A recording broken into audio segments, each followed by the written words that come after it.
Bonsoir, Aslema, Omar Habib, Neslikol, bonsoir à tous. Bonsoir Shiraz, sois la Bonsoir, bienvenue, bien sûr. merci. Marhaba bik fi Authentica, où je suis ravie de partager ce live avec toi. Pareil. On va accueillir les intervenants avec vous. Je sais qu'il y a beaucoup de personnes qui vont assister. Je Parfait. connais des coachs qui vont assister aussi parce que des coachs, ça travaille beaucoup sur les blessures, mais la sixième, voilà, on va en parler ce soir. On a déjà des personnes qui sont là. On a Marwa. Bonsoir, Marwa. Marhaba. Donc, je ne sais pas si tu vois les commentaires, Shiraz. Pas pour l'instant, mais C'est en peut-être. bas, en fait. Il y a un commentaire. Ça y est. Oui, oui, je vois. Bonsoir, Voilà. Marois. Marwa, bonsoir. Ça va. Ça va Eh bien, en venir tout cas, dans Shiraz, je profite le temps qu'ils arrivent, puisqu'en Tunisie, il fait encore jour. Bonsoir, Hané. Bonsoir. Ravi de te voir dans les commentaires en attendant de te voir en live. Bref, je vais parler en français parce que c'est plus simple pour toi, mais je sais qu'on est francisant, il n'y aura pas de difficulté sur ça. Et on va faire le maximum pour passer le message. Mais avant de passer le message, je voulais vraiment te remercier. C'est Pourquoi? pas- Je vais le dire devant tout le monde parce que tout d'abord, mis à part le fait que tu sois de la même ville d'où je viens, et ça c'était un pur hasard, je sais pas, et moi j'y crois pas au hasard, je pense qu'il y a un lien quelque part. Et moi, l'appartenance à Corwen, c'est une fierté pour moi. Donc, je pense que c'est une ville spirituelle. Et cette ville, voilà, elle a certainement laissé une empreinte quelque part. Tout d'abord, merci d'avoir accepté si gentiment cette invitation. Et surtout pour ton amabilité, ta gentillesse. Donc, c'était très fluide. Je vais directement parler de comment je t'ai rencontré. Je vais demander aux participants de nous dire si tout d'abord ils écoutent bien, si la voix, si ça passe bien, quoi. Donc comme ça, je suis sûre que tout est dans les règles de l'art. Henné, Marwa, si vous m'entendez, حطوا un, si possible. Parfois, ça bug في الصوت. Donc je sais D'accord. que Tout est bon, tout est excellent. bon, Merci, excellent, merci. parfait. Merci les filles. Bref, Ahna, comment je t'ai connue? Donc, j'ai assisté au congrès Parole d'âme. Et là, j'étais avec une amie, c'est coach Bekra Shkili. On était venus spécialement pour ça. Et c'était un atelier ou bien un workshop autour des schémas répétitifs et les blessures. Moi, je suis venue pour les schémas répétitifs, mais j'avais jamais pensé au fait que je vais rentrer avec un trésor. Donc moi, ce qui s'est passé ce jour-là, c'est que je suis rentrée avec une clé qui était vraiment transformatrice pour moi.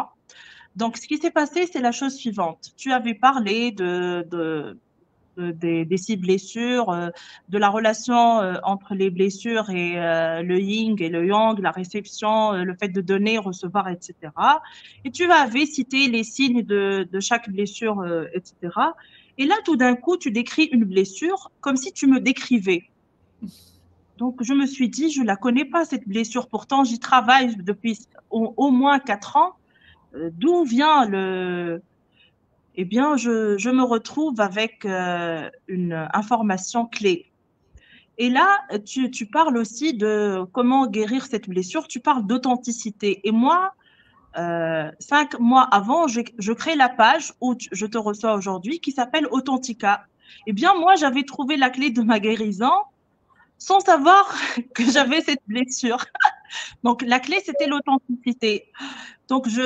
C'était vraiment la découverte du siècle pour moi et c'est pour ça que je te remercie. Je ne vais pas oublier de te présenter. C'est important de connaître ton parcours. Beaucoup peuvent se reconnaître. Je sais qu'il y a des personnes qui ont commencé dans un parcours et comme tu l'as décrit, ils ont opéré un virage professionnel. Tu avais commencé ingénieur manager Et là, tu es coach de libération des 6 blessures. Et depuis 2016, tu accompagnes les personnes à prendre des décisions sereines et confiantes et surtout des décisions alignées. Et ça, j'adore. Eh bien, moi, si je vais te présenter, c'est te présenter l'âme de Shiraz. C'est quelqu'un de, pour moi en tout cas, c'est ce que j'ai senti, c'est quelqu'un d'authentique, c'est quelqu'un d'aligné, c'est quelqu'un qui choisit bien les partenaires avec qui il travaille.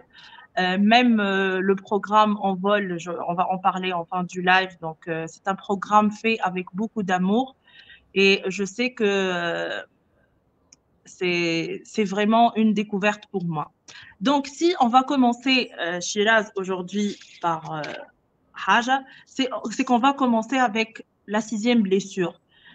Tout d'abord, avant de la présenter, pour toi, quelle est l'importance tout d'abord des blessures émotionnelles dans notre quotidien?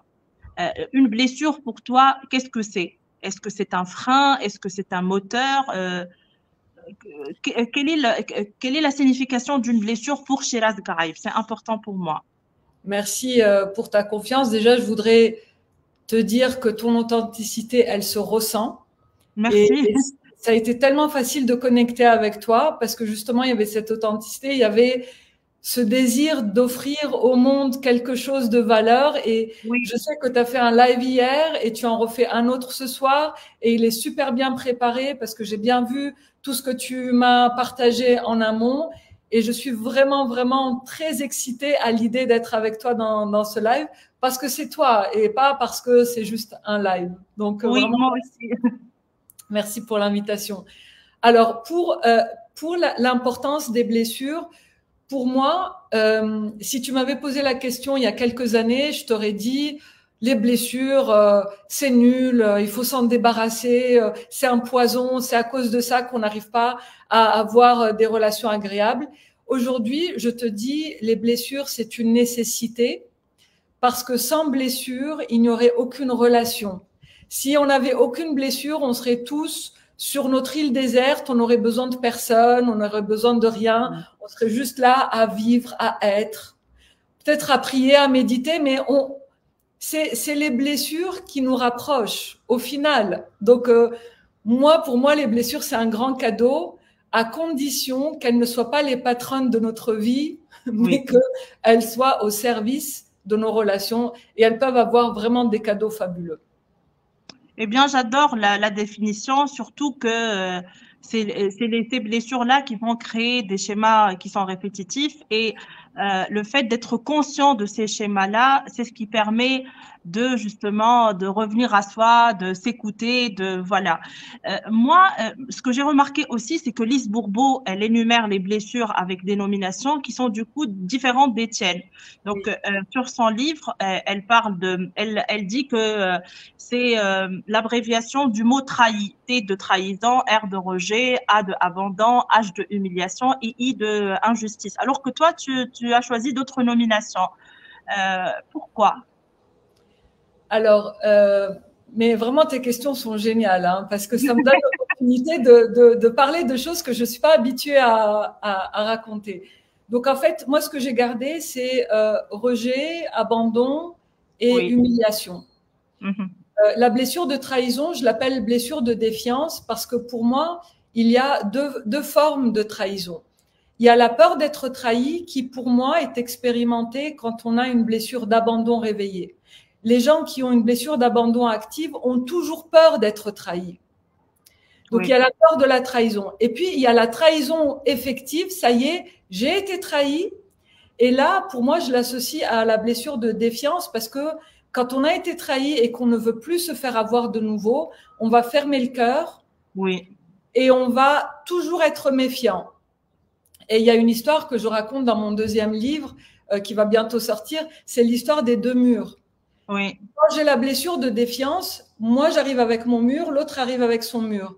Et je vais juste enlever une brique et je vais attendre que l'autre, il enlève une brique, 2 briques, 3 briques, 4 briques, parce que je veux avoir la certitude que je vais pas me faire avoir. Sauf que dans cette configuration, il n'y a pas de réciprocité et donc il y a vraiment quelque chose qui n'est pas OK. tu vois. Donc, la blessure de défiance, c'est l'équivalent un peu de la blessure de trahison de Lise. Et pour la blessure d'injustice, alors pour moi, il y a encore une fois deux types d'injustice. Il y a l'injustice pour moi et l'injustice pour les autres. Oui. Quand c'est l'injustice pour moi, je suis dans la blessure de défiance. Parce que quand je suis dans la blessure de défiance, j'ai la colère chaude qui dit « mais c'est pas juste, pourquoi tu me donnes pas ça ?» Donc pour moi, c'est… Et de l'autre côté, il y a l'injustice pour les autres. C'est pas juste pour lui, c'est pas juste pour la planète. Et là, on est plus dans la blessure de désillusion. Et la blessure de désillusion, c'est quand on arrête d'espérer, quand on ferme son cœur et on ne veut plus être déçu par la vie, par les autres. C'est là où on monte dans cette blessure de désillusion. C'est pour ça que je leur ai donné ces noms-là. Et la sixième, bien évidemment, elle n'en parle pas et donc je lui ai choisi son nom. Eh bien, c'était un très beau nom en tout cas. Une autre question, Sheila, ce que j'ai remarqué, et ça c'est tout à fait ton travail à toi, c'est la liaison entre les blessures et tout ce qui est loi énergétique, etc. Et là, tu as mis les blessures par lot de deux. Donc, tu les as mis donc selon une vision qui est particulière et j'ai adoré ça. Tu avais également parlé de donner et recevoir. Donc, pour moi, ce qui est génial dans ton approche, c'était le fait de parler du donner et recevoir. Parce que moi, quand je lisais le livre je coachais les gens sur les blessures, j'avais fait le lien, mais pas autant. Donc, qu'est-ce qui t'a permis de faire cette découverte? Comment ça s'est passé? Qu'est-ce qui a cheminé chez Shiraz pour faire cette découverte-là? C'est intéressant pour moi. Ben écoute, avec plaisir. Là, je vais te révéler et vous révéler à toutes et tous une petite partie un peu personnelle de mon cheminement. En fait, ce qui s'est passé, c'est que j'avais la conviction que si je trouvais la clé de guérison des blessures, on allait pouvoir toutes et tous vivre des relations magnifiques. Oui. Et j'avais à l'esprit les relations de couple. Et donc, en fait, dans ce cheminement-là, ce que j'ai découvert, grâce à une relation hautement toxique, dont je parle dans le premier livre, à la fin du premier livre, mais surtout dans le deuxième, c'est qu'en fait, on plonge dans une relation toxique parce qu'on espère obtenir quelque chose de l'autre qu'on pense ne pas réussir à obtenir tout seul. Oui. Et quand on fait ça, parce qu'on veut obtenir quelque chose, selon le principe de réciprocité énergétique, on va devoir donner quelque chose en contrepartie. Et c'est là où on va accepter des choses qui ne sont pas vraiment acceptables a priori. Et c'est comme ça qu'on reste installé dans une relation toxique. Quand j'ai vu ce mécanisme, j'ai tout de suite compris qu'on reste pour obtenir quelque chose et donc on va recevoir, on va donner en contrepartie pour obtenir cette chose-là. Et c'est là où j'ai découvert ce mécanisme des blessures avec donner et recevoir. Donc je veux recevoir avec une blessure parce que j'ai une blessure et en contrepartie une autre blessure qui va se réveiller pour faire l'équilibre et la réciprocité. Et le piège est En fait, je suis très d'accord. En fait, moi, j'avais aussi fait le lien parce que j'ai travaillé sur tout ce qui est parentalité et j'avais fait le lien entre les besoins de l'enfant, le fait d'être accepté, d'être en sécurité, d'être dans l'amour inconditionnel. Et c'est ces besoins-là qu'on va chercher dans les relations. Et c'est justement là où on va donner le maximum pour recevoir ce qu'on n'avait pas reçu. Donc, la clé pour moi, c'était les 6-7 premières années. Donc, j'avais fait le lien entre ça et ce que tu viens de dire. Et ça, c'est génial pour moi. Donc, aujourd'hui, si on est dans une relation, il faut se poser la question, est-ce qu'on est dans le besoin ou bien dans l'amour? Peut-être qu'il faut se poser la bonne question. Voilà. Sinon, on va parler du coup de la 6e blessure. Donc, beaucoup de personnes connaissent les 5 blessures. Mais aujourd'hui, on va parler de la blessure d'invisibilité. Et moi, je suis allée sur ton site. J'ai assisté à la masterclass aussi. Est-ce qu'il y a un son qui dérange derrière moi? Non, pas du tout. Je ne sais pas pour les autres, mais pour moi, c'est nickel. Parfait. Excuse-moi. En tout cas, donc sur le site, tu avais un témoignage de quelqu'un qui avait la blessure. Donc du coup, on va l'annoncer. Ça s'appelle la blessure d'invisibilité. Donc voilà. Donc tu dis que c'est une blessure qui est allergique au conflit. Elle garde ce qui est toxique. Et donc, c'est une blessure qui ne veut pas prendre le risque d'être reprochable. Ça, c'est ce que tu as mis sur le site. Mais pour moi, je parle de ce que j'ai moi reçu, le message que j'ai reçu de ta part. C'est une blessure qui se suradapte. Donc, comme si je vais faire la liaison avec un portable. Donc, moi, mon portable, j'ai le 100% tous les matins. Et moi, tous les matins, je vais donner à chaque fois 5% ici, 10% là-bas. Et moi, j'ai besoin de mes 20% ou au minimum 30% pour moi. Je n'en ai plus. Et c'est pour ça que tu parles de fatigue. Donc, les personnes qui vont avoir la fatigue chronique vont se reconnaître ce soir. Et je connais une qui est là, je t'en prie, Marwa. Donc, je sais que ça va parler à plusieurs personnes. Donc, c'est énergivore comme blessure. Donc, moi, c'est mon approche de ce que j'ai écouté dans le congrès. Mais je te laisse, laisse-toi, parle-nous. Moi, je vais écouter. En arabe, on dit ça avec Eve non saria. Je sais pas comment on le dit en français, mais je suis là. Je t'écoute Je suis toute attentivement. oui, comme on dit. Mais Voilà. merci de me laisser le champ libre. Mais à un certain moment, il va falloir que tu m'arrêtes parce que moi, je suis capable d'en parler pendant toute Ah, une mais nuit. prends tout ton temps. C'est super. Alors, cette blessure fait partie des 2 blessures d'oubli de soi. À partir du moment où on s'oublie, ça veut dire qu'on va mettre en avant les préférences, les désirs et les besoins des autres. Comme si nous, ça fait rien, nous, on peut attendre, nous, on peut passer.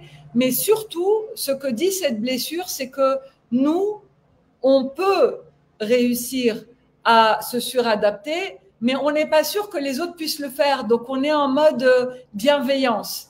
C'est la blessure des bienveillants. Quand je vois quelqu'un d'ultra bienveillant, il y a de fortes chances pour qu'il y ait une blessure d'invisibilité active en dessous de ça. Cette blessure, elle se manifeste parce qu'à un certain âge où on a besoin d'être vu par nos parents, ben on n'a pas été vu, on n'a pas été considéré, on n'a pas été entendu. C'est un peu l'âge où les enfants disent regarde, regarde, je fais un grand saut, regarde comme je suis fort, regarde. C'est un peu ça en fait. On a besoin d'être vu, on a besoin d'être considéré. Et si c'est pas le cas, on va tirer la conclusion qu'on est insignifiant et que ce qu'on dit n'est pas très important. Donc on va passer toute notre vie à espérer obtenir une belle place, une place de choix. Le truc avec cette blessure-là, c'est que d'une manière générale, même si j'aime pas les généralités, mais c'est pour dire que c'est un trait que je vois chez beaucoup de personnes qui ont cette blessure, on a tendance à se laisser choisir et pas à choisir. Ouais. On choisit pour nous. On choisit pour nous. Quand on est recruté, ça me fait penser à une phrase que je disais toujours quand j'étais dans l'industrie. Je disais toujours, moi, j'occupe le poste où on a besoin de moi. Point. Et souvent, je me retrouvais à faire le boulot que les gens n'aimaient pas trop faire. C'était pas le job le plus sexy, celui que je faisais. Mais moi, j'étais très heureuse de le faire parce que j'avais le sentiment d'être utile. Parce que ça comblait le besoin de visibilité. Exactement. Et c'est aussi, on me donne une place. On me donne une place. Et on me dit que c'est important ce que je suis en train de faire. Donc, ce qu'on développe, c'est ce que j'appelle moi le masque du caméléon. Ce qu'on développe, c'est une capacité à anticiper, voire même à lire dans les pensées de l'autre et à avoir 3 coups d'avance comme dans les échecs pour toujours savoir exactement ce que l'autre veut entendre, veut voir, etc., etc. On est très fort dans ça quand on a cette blessure. Et du coup, ce qui se passe, c'est que les gens ont tendance à nous dire « Oh, ça fait du bien d'être avec toi. Toi, tu me comprends. Toi, tu sais m'écouter. Toi, nanani. » Et c'est pas ça. C'est qu'on a cette capacité, on a une forte capacité d'empathie et on arrive vraiment à connecter avec l'autre. Des fois, ça nous pousse aussi à être un peu dans la manipulation bienveillante. C'est pour ça que des fois, on dit « mais je sais pas trop ce que tu penses, t'es un peu opaque, t'es mystérieuse, tu me fais peur.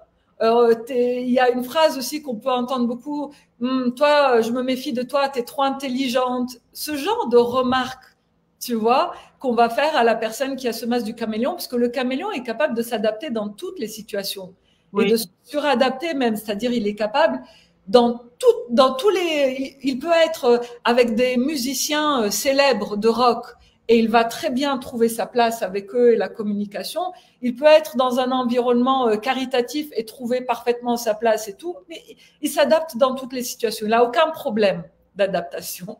Oui, en fait, madame, je vais te donner une anecdote sur les caméléons. En fait, aujourd'hui, si un jour il y aura donc les animaux, ils vont disparaître. Donc le dernier à disparaître du monde animalier, c'est les caméléons. Pourquoi? Parce que c'est ceux qui s'adaptent le plus. D'accord? Donc, un dinosaure, c'est fort, c'est grand, c'est beau, mais il est disparu parce qu'il s'adaptait pas. Donc, peut-être qu'on va parler de leurs points forts à ceux qui ont ce masque de caméléon, puisqu'ils s'adaptent facilement, ils acceptent le changement, mais c'est vraiment pas facile tous les jours sur le plan énergie, sur le plan gestion de soi. Donc, je te laisse du coup parler. Non, mais tu as bien fait de recadrer le temps, je t'ai dit, sinon moi, je suis inarrêtable. Donc, tu veux qu'on parle de la force de cette blessure? Non, non, on va parler des signes, comment je reconnais. Déjà, moi, pour les autres blessures, je peux reconnaître. J'ai ma façon de reconnaître sur les autres blessures. Sur cette blessure, comment je sais si moi, par exemple, ce soir ou bien n'importe quel jour, j'assiste à ce live et j'écoute Shiraz me parler de cette blessure. Elle va citer des signes qui vont tout de suite, comme ça a été mon cas lors du congrès. Okay, Donc, comment je me reconnais dans cette blessure? Alors, je vais un petit peu reprendre la logique de Lise Bourbeau parce que ça a été vraiment celle qui m'a permis de creuser dans tout ce monde des blessures. On va parler d'abord par les caractéristiques physiques. Oui, oui, oui. Donc,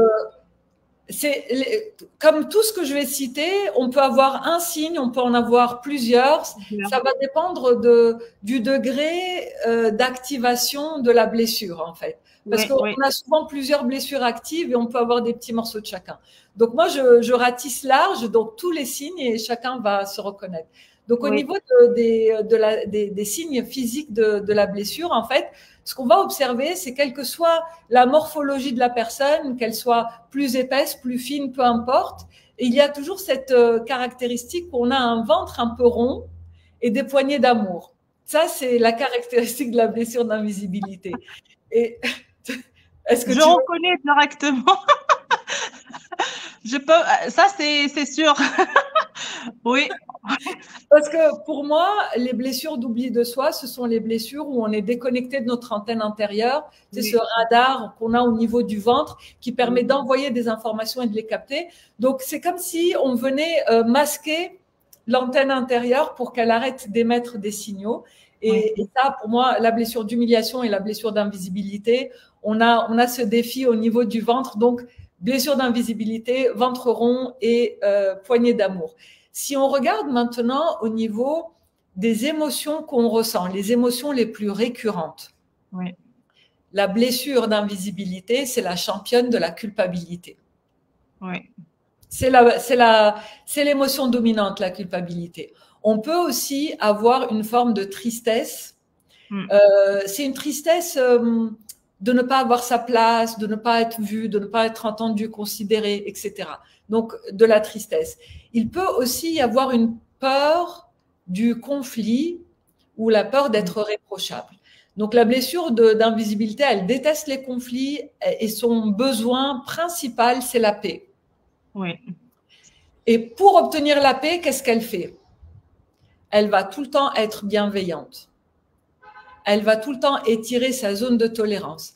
C'est pas grave, c'est pas grave. Misselch, c'est pas grave, c'est pas grave. Jusqu'à ce que l'élastique éclate. Et quand l'élastique éclate, sous le joug de la blessure d'invisibilité, on va se retirer. On va disparaître tout simplement. Sauf s'il y a une autre blessure qui prend le relais, à ce moment-là, il peut y avoir de la colère. Mais si c'est la blessure d'invisibilité qui n'en peut plus, il va y avoir un retrait social on va juste s'isoler, rompre le lien, arrêter de parler à la personne, tout simplement. Et ce n'est pas du rejet de la personne, c'est l'incapacité à être tout le temps sollicité par trop d'informations. Parce que sous le joug de la blessure d'invisibilité, s'il y a trop d'informations et que je n'arrive plus à traiter l'information pour anticiper, je vais battre en retraite. Oui. Et c'est comme les blessures, on va dire ni trop yin ni trop yang, les blessures intermédiaires, ce sont les championnes des compromis. Donc la blessure d'invisibilité, elle est toujours dans une recherche de compromis. Mais le truc bizarre, c'est que le compromis, normalement, si je dois trouver un compromis avec toi, on va discuter toutes les deux pour trouver le compromis. Oui. Et quand on a la blessure d'invisibilité, je fais toute ma shakshuka, toute ma ratatouille intérieure et je cherche un compromis toute seule.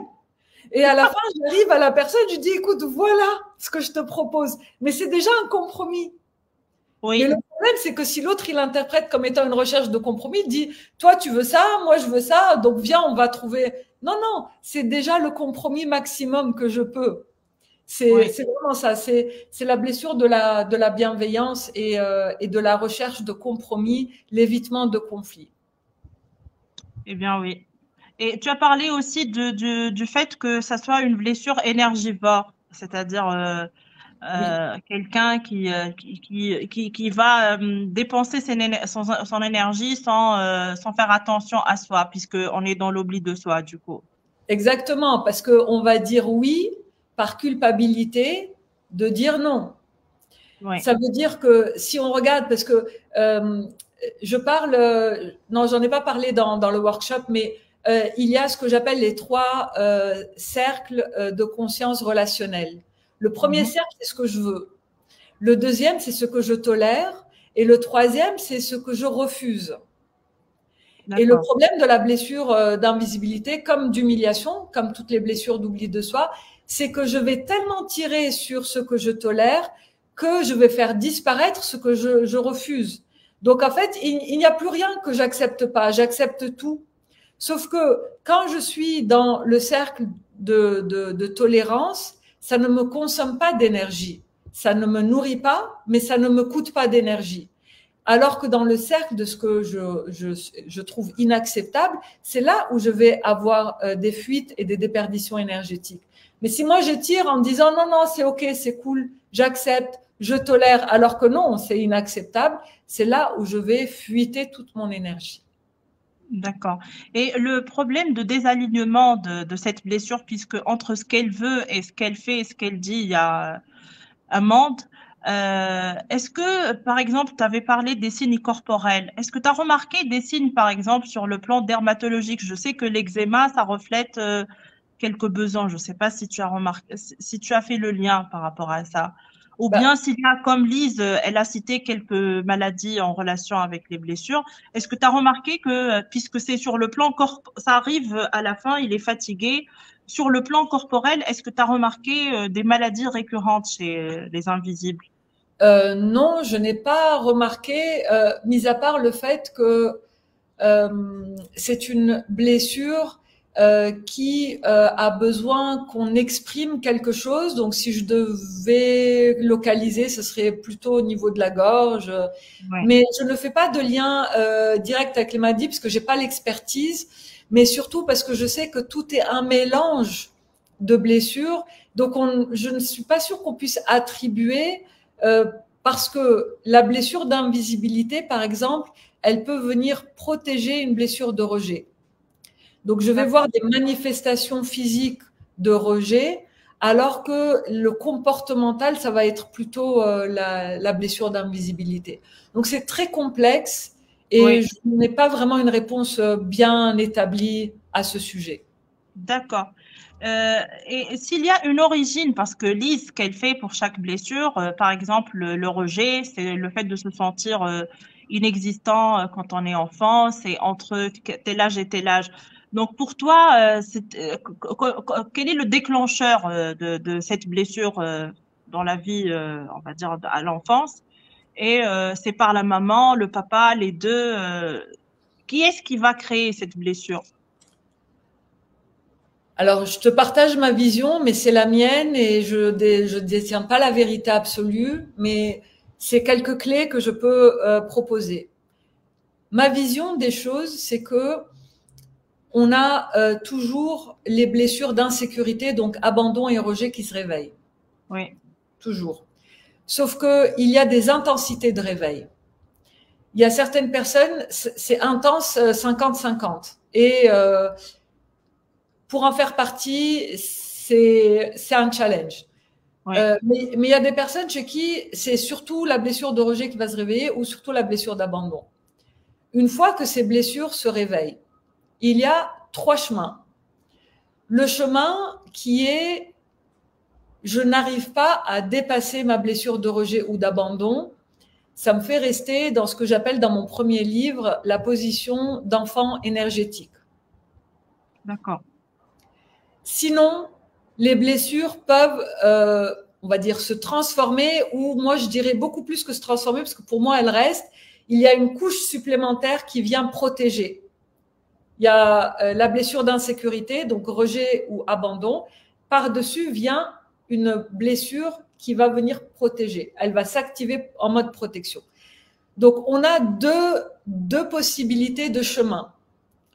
Soit je vais aller sur le chemin de l'adolescence énergétique, soit je vais aller sur le chemin du soldat énergétique. D'accord. Quand on a une blessure de rejet active, et pour moi, elle peut s'activer soit avec la mère, soit avec le père. Et je sais que Lise dit que la blessure de rejet, c'est avec le parent du même sexe. Oui. Et moi, j'observe aussi qu'il y a donc la blessure inversée, en référence avec son enseignement, donc avec le parent de sexe opposé pour le rejet. Oui. Et d'ailleurs, même physiquement, on fait la différence entre les deux. Oui. Donc, blessure de rejet, elle peut conduire à la blessure d'invisibilité ou à la blessure de désillusion. D'accord. Et le mécanisme, c'est quoi? C'est que je vais soit taire mon antenne intérieure et taire mon instinct et accepter l'inacceptable, soit je vais fermer mon cœur et être que dans ma tête, dans les valeurs et le sens du devoir, blessure de désillusion. Oui. Lorsque la blessure, et la blessure de rejet, elle veut l'amour inconditionnel, oui. La protection, la certitude. La blessure d'abandon, elle veut de l'attention et du soutien inconditionnel. C'est ça. Soit on va rester dans une blessure d'abandon toute notre vie, on va être une petite fille ou un petit garçon énergétique, et on va tout le temps rechercher de l'attention, et pour le rechercher, on va se mettre dans la posture de victime du triangle de Karpman. C'est ça. Soit, pour protéger ça, on va aller dans la blessure d'humiliation, où on va aller rechercher l'acceptation inconditionnelle, et il y a un petit côté rebelle, adolescente ici. Soit on va aller dans la blessure de défiance, qui, elle, est l'adolescent énergétique dans toute sa splendeur. D'accord. Donc, tu vois, c'est-à-dire, blessure de rejet, elle va conduire plutôt au soldat, blessure d'abandon, elle va conduire plutôt à l'adolescent, et on peut avoir les deux, et avoir les 6 blessures en même temps, et là, ça fait un sacré cocktail. Je ne sais pas si j'ai répondu à ta question, en fait. Oui, tu as répondu à ma question, mais tu as dit que c'était du papa, de la maman, du coup, mais moi, en ce qui me concerne par rapport aux blessures, je sais que c'est le choix de l'âme, la blessure. Donc, je sais que c'est l'âme qui a choisi sa propre blessure, qui va la conduire à sa vraie force. Je pense que ça nous conduit, du coup, aux forces. Donc, sans ces blessures, et on a parlé de ça, donc Yusra, elle est là, donc مرحبا يسرا, مرحبا يسرا باش نحكي بالعربي خاطر هي من السعودية. يسرا مرحبا. البارحة حكينا على علاقة الألم بالجروح الخمسة, يعني la relation entre les souffrances que vont infliger ces blessures à la personne, qui du coup à un certain moment elle va se dire mais qu'est-ce qui m'arrive, pourquoi ces schémas répétitifs, pourquoi ces relations toxiques, elle va se poser une très bonne question, quoi, la question de sa vie. Et c'est cette question qui va du coup lui donner la possibilité de voir sa vie autrement. Chacun a son expérience, chacun son vécu. On peut avoir cette question à un jeune âge, comme on peut l'avoir. En général, quand on vieillit, on commence à trouver les réponses. Mais je sais pas, il n'est jamais trop tard pour moi pour être heureux. En tout cas, pour les forces, pour les blessures, pour moi, les blessures, c'est les portes d'entrée à notre message intérieur, à notre voix intérieure, à notre authenticité, si on parle de clés. Donc, quelles sont les forces de cette blessure? Alors déjà, pour comprendre ma vision de la chose, c'est que effectivement, pour moi aussi, c'est un choix d'âme. Et pour moi, notre empreinte vibratoire unique, parce que je parle pas vraiment directement de mission d'âme, parce que sinon, alors il faudrait mettre un S, parce qu'il y a tellement de missions possibles. Oui. Pour moi, on a plus une empreinte vibratoire unique qui est constituée d'une vibration d'âme dominante, principale, et de 4 autres qui sont dominantes, qui donnent la couleur. Par exemple, je vais prendre mon exemple personnel. Ma vibration d'âme principale, c'est celle de l'enseignante. Mais j'ai des dominantes guérisseuses et donc c'est pour ça peut-être que j'ai choisi coach, j'aurais pu choisir d'autres vocations. Et donc, en fait, pour moi, il y a un lien direct entre notre empreinte vibratoire et les blessures qu'on choisit. Oui. Oui. Pourquoi? Parce que pour exprimer pleinement notre vibration d'âme, pour exprimer pleinement notre empreinte vibratoire unique, on a besoin de renforcer quelque chose en nous qui est déjà là, mais qui a juste besoin d'être travaillé, musclé. Et pour moi, le processus de libération des blessures aide grandement à libérer ça. Donc la force de cette blessure d'invisibilité, c'est dans le côté innovation, créativité. C'est une blessure, moi je les aime toutes, mais j'en parle beaucoup, toujours avec beaucoup d'amour, mais je les aime toutes. Cette blessure-là, elle offre au monde une vision différente, un regard différent. Ce sont des personnes qui ne se contentent pas de ce qu'on leur explique, qui sont toujours dans une recherche de compréhension pour décoder et pour libérer. Il y a vraiment quelque chose de cet ordre-là. Donc c'est une blessure. Quand on a la blessure d'invisibilité, il y a fort à parier qu'on a un message à transmettre au monde. Oui. Et j'ai envie de dire, c'est une blessure que je retrouve chez énormément de coachs que j'accompagne. Parce que je crois qu'il n'y a pas de hasard si on est attiré par ce métier, c'est que on a le désir de transmettre quelque chose. Oui. Et voilà, c'est ce que j'observe. Hein. C'est vraiment ça. Toutes les personnes qui sont attirées par la scène aussi, dans le sens conférencière ou conférencier. Oui. Tu vois, il y a quelque chose de speak the truth, de dire sa vérité, d'exprimer, de transmettre un message fort. Il y a quelque chose de l'ordre de game changer, d'un changement vraiment même disruptif. On n'est pas dans l'amélioration, on est dans trouver l'idée qui va révolutionner la vision des choses. Donc c'est génial quand on a cette blessure, quand on arrive à la transcender. Il y a toujours des cadeaux merveilleux pour soi, mais aussi pour les autres. Effectivement. En tout cas, moi, je te rejoins sur ça, sur 2 choses. Sur Authentica et sur ton programme Envol. Je vais commencer par le tien. C'est un programme, Shiraz, on en a parlé ensemble. C'est un programme justement qui sort du lot. C'est pas un programme figé, c'est un programme personnalisé. C'est un programme qui est dans tout d'abord qui va rentrer dans le fond de la pensée, des émotions, des comportements, qui va conscientiser des schémas qui sont répétitifs, qui va permettre à ces personnes qui vont être avec toi, et c'est une vraie chance d'être avec toi, d'être accompagné par toi, parce que c'est une vraie expertise qui est derrière. Et c'est pas, tu n'es pas une coach qui est là pour parler de thèmes qu'elle n'a jamais expérimenté. Je sais que tu as tout expérimenté ou presque, et je sais que à force de coacher les gens, c'est aussi expérimenté.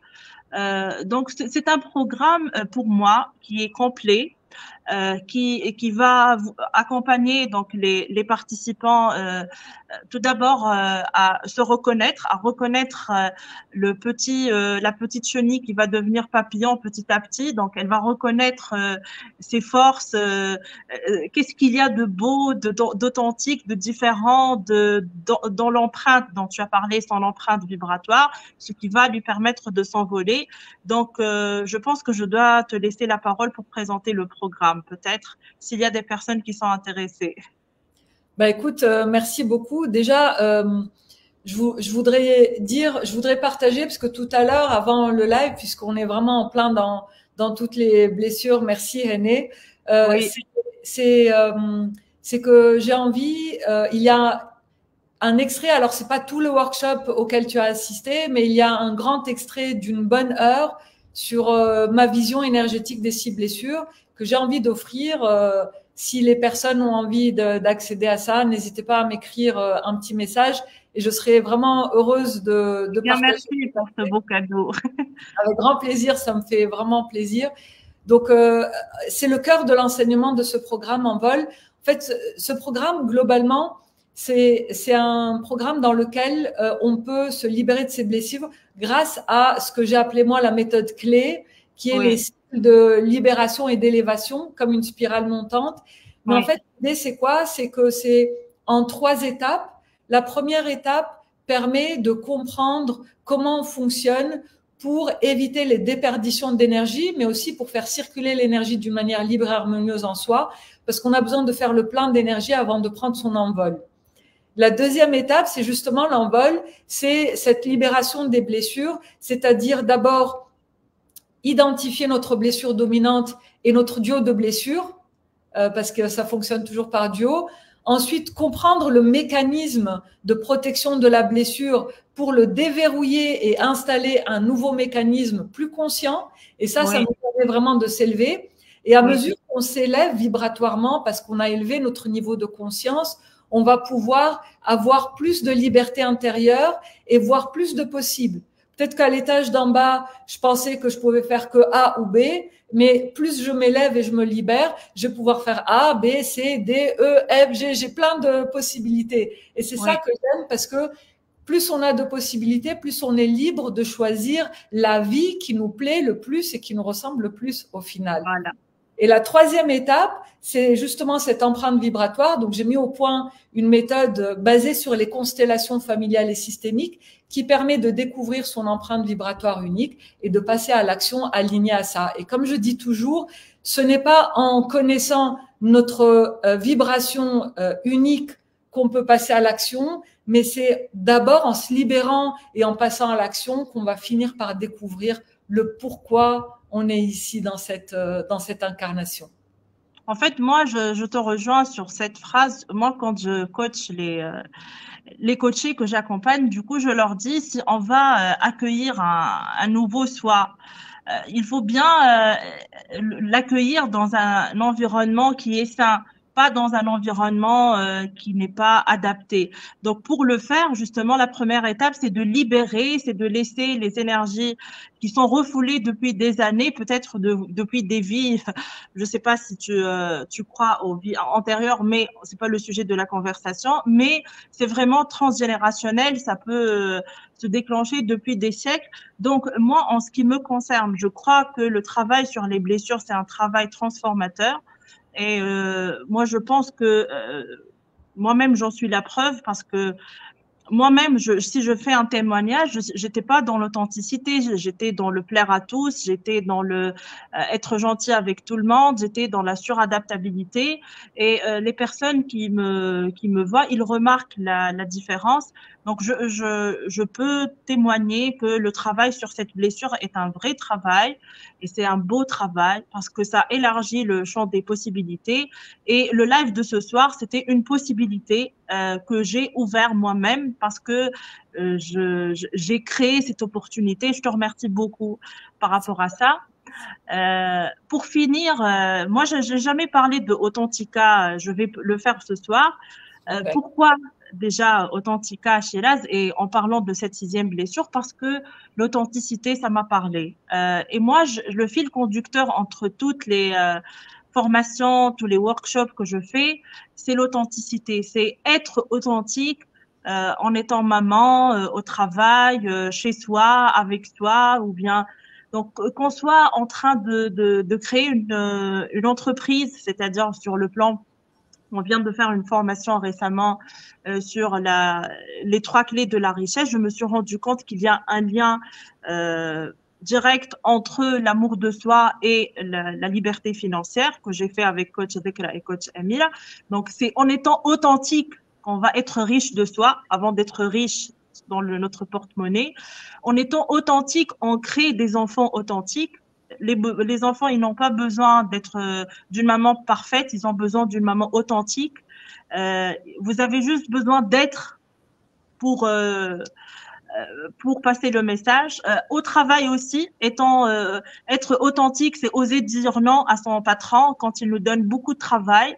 Et ça, je l'ai fait l'année dernière. Et pour le coup, j'étais promue, je suis passée manager. Donc dire non, dire non, ça a bien marché. Donc être authentique, c'est partout. C'est juste être et être authentique. Donc Authentica, c'est ça, c'est un parcours où on accompagne les gens pour être eux-mêmes, pour être leur vraie version. Et je remercie le bon Dieu de cette expérience que j'ai dans ma vie. C'est une expérience qui n'a pas été simple. Simplement, je sais que j'ai compris le message et je suis reconnaissante à toutes ces blessures. Je les adore. C'est merveilleux, mais je les adore aussi et je suis contente de parler avec quelqu'un qui les adore et qui ne les insulte pas. C'est merveilleux. Donc du coup, Authentica, c'est ta page et c'est aussi ton programme d'accompagnement. J'ai plusieurs programmes. Je prépare aussi d'autres programmes. Donc, je suis en train de vivre cette expérience et je la vis à mon rythme, à ma façon. Je suis pas dans l'accélération, je suis juste en train de vivre ce que j'ai envie de vivre. Et j'incite les gens à s'écouter. Écoutez-vous, soyez vous-même, osez dire non. Dites oui à votre être le plus profond et c'est là où les possibilités elles vont s'ouvrir et c'est là où il y aura l'envol avec Shiraz. C'est fantastique, mais vraiment je suis très très heureuse d'entendre tout ça. L'authenticité, effectivement, c'est aussi d'offrir la possibilité aux gens qui nous aiment de nous offrir une part d'eux. Être authentique, c'est aussi laisser les autres nous aimer comme nous sommes réellement. Oui. Et je trouve qu'on se fait un cadeau à nous-mêmes en étant authentique et on le fait tout autant aux gens qui nous aiment. Parce que c'est beaucoup plus facile de connecter à quelqu'un qui est authentique. Oui. Alors, autant offrir ce cadeau au monde et à soi. Et surtout dans un monde où tout le monde cherche à être dans le standard social. Donc, être authentique, c'est être nous-mêmes et c'est surtout sortir du lot, être différent. Donc, comme tu l'as dit, je reconnais plusieurs coachs qui sont dans l'authenticité, c'est normal. En tout cas, moi, si je vais finir le live, ça sera avec un remerciement pour toi, pour ta générosité. Je sais que ce que tu as dit ce soir, ça pourrait être un workshop qui est payant, mais je te remercie infiniment. Je te remercie, c'est pour moi, tu fais partie des mentors, en tout cas si j'ose dire. Je te remercie beaucoup. Et Hané aussi, à un certain moment, elle était là dans mon parcours, elle te reconnaît bien, je la remercie beaucoup. Et voilà, donc je remercie aussi ceux qui ont participé à ce live. pour ceux qui pratiquent pas forcément la langue arabe. يعني باش نحكي بالعربي توا à la fin du live. الناس اللي معناتها ما يحكيوش باللغة الفرنسية خاطر فما متابعين من السعودية من الخليج. راح أعمل اللازم حتى نوصل المعلومة تحت إشراف avec la supervision de Shiraz. Donc je te remercie beaucoup. Merci à toi. Merci. Et n'oubliez pas, je ne sais pas s'ils ont besoin d'assister à ta masterclass dont tu as parlé tout à l'heure. Ils t'envoient un mail ou ils font comment? Ils peuvent juste m'envoyer un message privé sur un MP sur Facebook et je leur enverrai. Pour avoir accès à la masterclass, je leur demanderai le mail, mais on échangera en MP. Écrivez-moi. D'accord. En tout cas, je laisserai le lien vers ta page sur la description du live et voilà. Eh bien, je remercie ces belles personnes et ces belles âmes qui ont assisté. Je te remercie beaucoup. Je sais pas, on est 20h, 20h moins 5. Il est 15h chez toi. Il est 15h chez moi. Il est 15h, donc je te laisse peut-être aller déjeuner ou bien te reposer. Je te remercie infiniment, Sheila. Merci, On. C'était un vrai plaisir et on pourra refaire ça quand tu veux. Avec plaisir. Allez. Bis tout le monde. Bonne fin de journée pour toi. Bye bye. Bye.